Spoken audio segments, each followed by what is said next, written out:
মামুনুর হক আমাদের চাচাজান হয়, কারণ আব্বাজান রহমাতুল্লাহি আলাইহি ছিলেন তার আব্বার ছাত্র, তা সেই হিসেবে আমার চাচা হয়। তা সেদিনকে তাদের অফিসে আমি গেছিলাম, যাওয়ার পরে আমি বলতেছিলাম কি চাচা বলে ডাকবো না ভাই বলে ডাকবো। তা যাই হোক, এক কথায় বলতে বলতে আলহামদুলিল্লাহ আল্লাহর খাস মেহেরবানি।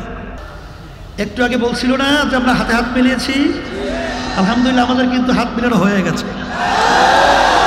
আল্লাহর খাস মেহেরবানি বাকি অবস্থান কিন্তু তৈরি করেছে, কিন্তু এক দলের কিন্তু মাথায় ঠাডা পড়ছে। কথা বুঝতে পারছি?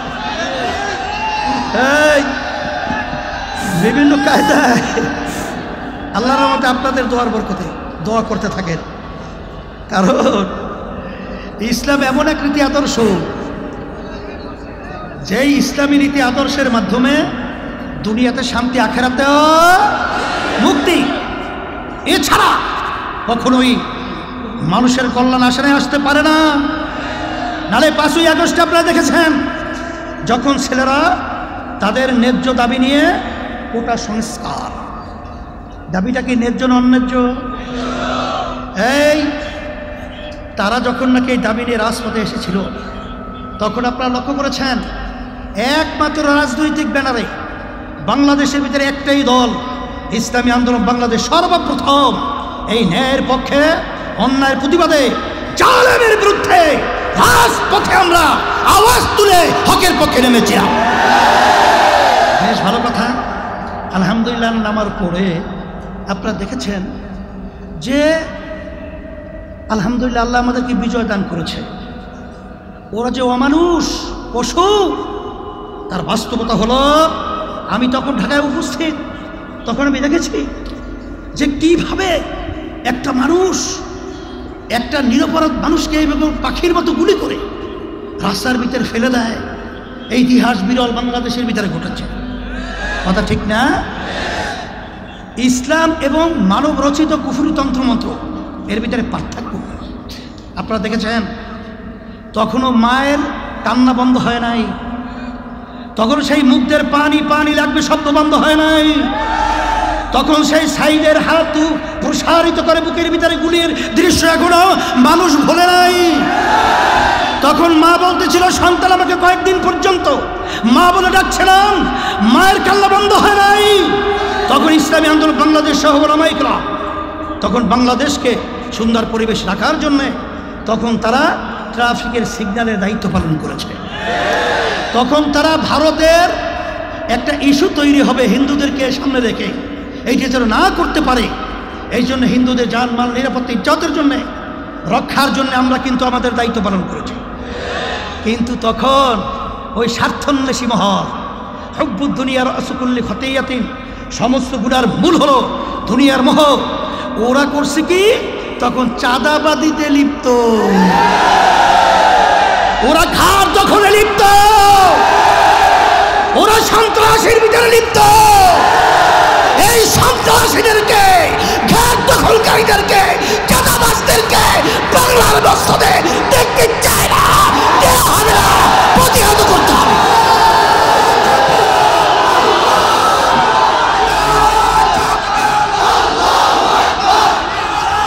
যেই কথা বলতে চেয়েছি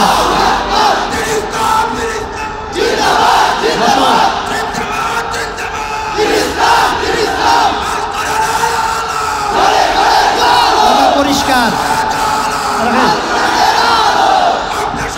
সেই হিসাবে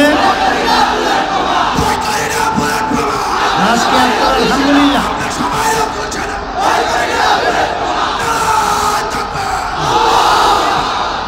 আলহামদুলিল্লাহ শুকরিয়া আদায় করছি মহান রব্বুল আলমিনের দরবারে। রব্বুল আলমিন আজকে ইসলামের পক্ষে আমাদের যত ইসলামী দলগুলো রয়েছে, আমি প্রায় সব দলের সাথেই আলোচনা করেছি। আলহামদুলিল্লাহ আপনাদেরকে আজকে এই সম্মেলন থেকে একটা শুভ সংবাদ হিসেবে আমি মেসেজ হিসেবে বলছি, সংবাদ ভালো। সংবাদ কি? কুল ইন্না সালাতি ওয়া নুসুকি ওয়া মাহইয়ায়া ওয়া মামাতি لله رب العالمين صدق الله العلي العظيم وقال رسول الله صلى الله عليه وسلم خير الخيار خيار العلماء شر الشرار شرار العلماء সবাই দুরূদ শরীফ পড়ি আল্লাহুম্মা সাল্লি আলা সাইয়্যিদিনা ওয়া হাবিবিনা ওয়া মাওলানা মুহাম্মদ সাল্লাল্লাহু আলাইহি ওয়া আলা আলিহি ওয়া আসহাবিহি ওয়া বারাকা ওয়া সাল্লাম। শুকরিয়া আদায় করতেছি মহান রব্বুল আলামিনের দরবারে বরিশাল বিভাগীয় কওমি মাদ্রাসা ঐক্য পরিষদ কর্তৃক আয়োজিত আজকের এই সম্মেলন সকাল প্রায় ৯টা থেকে শুরু হয়ে এখন পর্যন্ত আলহামদুলিল্লাহ সম্মানিত উলামায়ে কেরাম এবং বিশেষ করে আল্লাহ রাসূল সাল্লাল্লাহু আলাইহি ওয়াসাল্লাম যাদের সম্মানের ব্যাপারে বলেছেন নদীর ভিতরে পানির ভিতরে মাছ পর্যন্ত তলেবে ইলমদের জন্য দোয়া করে, এমনকি ফেরেশতারা পর্যন্ত তাদের সম্মানে তাদের পায়ের নিচে পাখা বিছায়া দেয়। এরকম একটা উত্তম মজলিস সমস্ত মাখলুকাতের ভিতরে শ্রেষ্ঠ। যেই মাখলুক আল্লাহ রাব্বুল আলামিন আমাদেরকে এই সম্মেলনে উপস্থিত হওয়া তৌফিক দান করেছেন, শুকরিয়া তান বলে আলহামদুলিল্লাহ। সম্মানিত উলামায়ে কেরামদের পবিত্র জবান থেকে আমরা গুরুত্বপূর্ণ আলোচনাগুলো শুনে আসছিলাম। তবে আলোচনা শুধু শুনলেই হবে না, আলোচনা অনুযায়ী আমরা যেন আমল করতে পারি, বাস্তবায়ন করতে পারি। আল্লাহ আমাকে আমাদের সকলকে তৌফিক দান করুন। আমি আপনাদের সামনে যে আয়াত শরীফ তেলাওয়াত করেছি, আল্লাহ রাব্বুল আলামিন বলেছেন, হে রাসূল আপনি বলে দেন আমার বান্দা বান্দীদেরকে, আপনার উম্মতদেরকে, যে তাদের নামাজ রোজা বাইচে থাকা মইরে যাওয়া, এক কথায় মাদ্রাসা করা, মাদ্রাসায় পড়ানো, ব্যবসা বাণিজ্য সহ সব কিছু একমাত্র উদ্দেশ্য হবে আল্লাহ রাব্বুল আলামিনের রাজি খুশির জন্যই। আজকে এই সম্মেলন আমাদের করার মূল উদ্দেশ্য হলো আল্লাহ রাব্বুল আলামিনকে রাজি খুশির জন্যই। কথা ঠিক না? তা যাই হোক, আমি আপনাদের সামনে যে হাদিস শরীফ তেলাওয়াত করেছি, আল্লাহ রাসূল সাল্লাল্লাহু আলাইহি ওয়াসাল্লাম বলেছেন যে মানুষের ভিতরে, সমস্ত মাখলুকাতের ভিতরে সর্বোত্তম শ্রেষ্ঠ মানুষ সম্মানিত উলামায়ে কেরাম। আবার আল্লাহ রাসূল সাল্লাল্লাহু আলাইহি ওয়াসাল্লাম বলেন সবচেয়ে নিকৃষ্ট সমস্ত মাখলুকাতের মধ্যে তাও হইল আলেম। তাইলে কোন আলেম সর্বশ্রেষ্ঠ সম্মানিত আর কোন আলেম নিকৃষ্ট, এটা আমাদের জানতে হবে এবং সর্বশ্রেষ্ঠ মানুষ হওয়ার চেষ্টা করতে হবে। কথা ঠিক না? হুব্বুদ দুনিয়া রাসু কুল্লি খতিয়াতিন। আল্লাহ রাসূল সাল্লাল্লাহু আলাইহি ওয়াসাল্লাম বলেছেন সমস্ত গুনার মূলই হলো দুনিয়ার মোহ, ক্ষমতার লোভ, সম্মানের লোভ, পদের লোভ। এক কথায় দুনিয়ার যে চিন্তাধারাগুলো আছে, যাদের ভিতরে এটা গ্রাস করবে, সমস্ত গুনার মূলই হলো এইটা। কথা ঠিক না? সম্মানিত উলামায়ে কেরামদের জবান থেকে আমরা আলোচনা শুনছিলাম, আমিও কিছু বিভিন্ন আমার ভাইদের থেকে শুনতেছিলাম কারা কি বিষয় নিয়ে আলোচনা করেছে।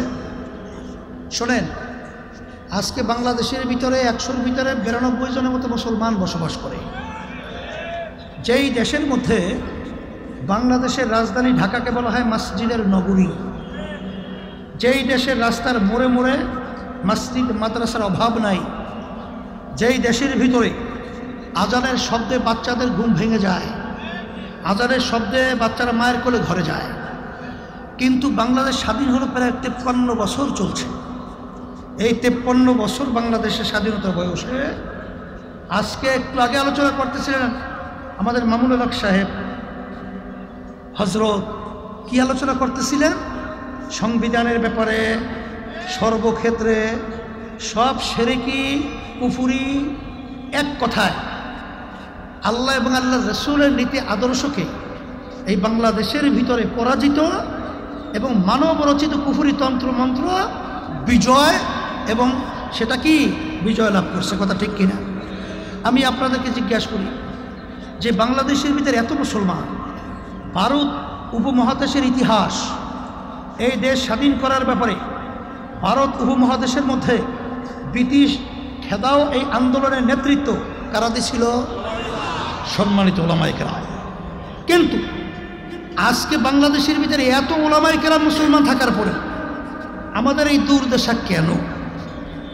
এই দুর্দশা আমাদের চিহ্নিত করতে হবে, এবং চিহ্নিত করে সেই দুর্দশা কিসের জন্য হয়েছে সেটা আমাদের থেকে দূর করতে হবে। আমি অনেক সময় বলি যে বাংলাদেশের মধ্যে এখনো ওলামায়ে কেরামদের নেতৃত্ব, সমস্ত দল বলেন, ওই আওয়ামী লীগ বলেন, বিএনপি বলেন, জাতীয় পার্টি বলেন, আসলে কিন্তু বারবার আমাদেরকে ক্ষমতায় যাওয়ার সিঁড়ি হিসেবে ব্যবহার করেছে। আমাদেরকে বারবার ধোঁকা দিয়ে বোকা বানিয়েছে, আমাদেরকে বারবার পর গাছের ভূমিকা অবতীর্ণ করেছে। এই জন্য অনেকাংশে কিন্তু আমরা ওলামায়ে কেরাম দায়ী কম না। এরা চিন্তার ব্যবধান। ইসলামী আন্দোলন বাংলাদেশ আপনারা জানেন যে 1987 সাল প্রতিষ্ঠিত হয়েছে, কিন্তু অদ্যাবধি পর্যন্ত এই দলের মার্কা হাত পাখা। এই মার্কায় কোনো একটা এমপিও কি সংসদে গেছে? যায় না। তো এখন এই কথার মাধ্যমে আপনি কী বুঝছেন? ইসলামী আন্দোলন একেবারে দুর্বল, ইসলামী আন্দোলন কোনো সমর্থনই তেমন নাই, লোকবল নাই। এই জন্যই তো ইসলামী আন্দোলন বাংলাদেশ ক্ষমতা যায় নাই। কথা ঠিক না?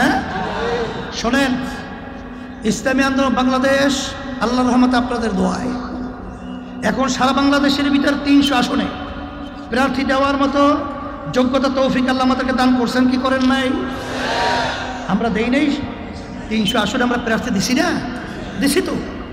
আপনারা দেখেছেন যখন কোনো ইসলামের বিরুদ্ধে, দেশের বিরুদ্ধে যখন কোনো ষড়যন্ত্রকারীরা যখন ষড়যন্ত্র করে, তখন ইসলামী আন্দোলন বাংলাদেশ এবং তার সহযোগী সংগঠন যখন রাজপথে ওই নাস্তিকদের বিরুদ্ধে যখন আওয়াজ তোলে, তখন ওই বাতিলদের কলিজা থরথর করে কাঁপতে বাধ্য হয়।